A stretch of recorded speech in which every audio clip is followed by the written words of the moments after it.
Les taux obligataires, des indicateurs sur l'évolution future de la politique monétaire. Le taux de dépôt de la Banque centrale européenne s'élève aujourd'hui à 4%. En comparaison, le rendement des obligations d'État de référence pour une maturité de 5 ans en zone euro s'élève à 2,7%. Mais alors, comment comprendre et interpréter cette différence ? Pour placer leur argent sur des produits de taux, les investisseurs disposent d'une multitude d'instruments financiers.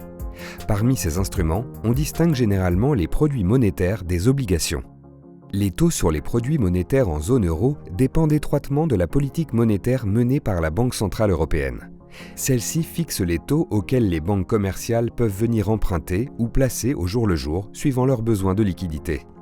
D'un autre côté, le marché obligataire permet aux États, aux banques et aux entreprises d'obtenir des financements à long terme, mais également aux épargnants de placer leurs avoirs sur ces mêmes horizons. Bien qu'animés différemment, les marchés monétaires et obligataires sont liés entre eux. En effet, chaque investisseur et emprunteur peut, en fonction de son horizon naturel de placement, prendre la meilleure décision. Prenons par exemple l'hypothèse d'un épargnant à qui on propose deux produits pour placer sa trésorerie. Un produit A sur une échéance d'1 an qui rapporte 3,75% et un produit B sur une échéance de 6 mois où on lui offre 4%, mais pour lequel il devra replacer la somme sur le second semestre et à un taux aujourd'hui inconnu. Schématiquement, si le taux qu'on lui propose dans 6 mois est de 3,5%, la rentabilité des deux stratégies sera identique. Mais si dans 6 mois les taux sont supérieurs aux 3,5% identifiés, la stratégie B sera gagnante. Inversement, si le taux dans 6 mois est inférieur à 3,5%, l'épargnant aurait avantage à choisir le produit A. Qu'est-ce que le taux monétaire implicite ? Le taux monétaire futur, qui permet d'égaliser la rentabilité des deux stratégies, est appelé taux monétaire implicite.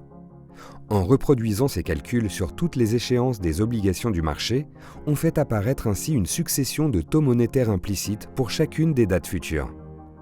Les taux sur les marchés obligataires étant déterminés par le jeu de l'offre et de la demande de titres, on estime que la succession de taux implicites exprime dans un certain sens l'anticipation du marché sur la politique monétaire à venir.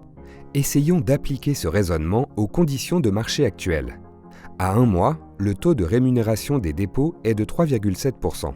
Le calcul des taux monétaires 3 mois implicites montre une baisse attendue des taux monétaires à partir du deuxième trimestre de l'année 2024. On en conclut que les intervenants de marché anticipent une détente de la politique monétaire exercée par la Banque centrale dès 2024. En conclusion, les taux obligataires sont liés aux taux monétaires par le jeu des anticipations des participants au marché obligataire. Ces anticipations sont la résultante d'un calcul réalisé à partir des taux obligataires sur les différentes maturités. Investir sur des échéances longues permet de figer aujourd'hui les conditions de rendement et de se prémunir contre une baisse des taux plus rapide que celle suggérée par les taux implicites. Inversement, il est préférable d'investir sur le monétaire si la Banque centrale maintient ses taux au-dessus du sentier des taux implicites.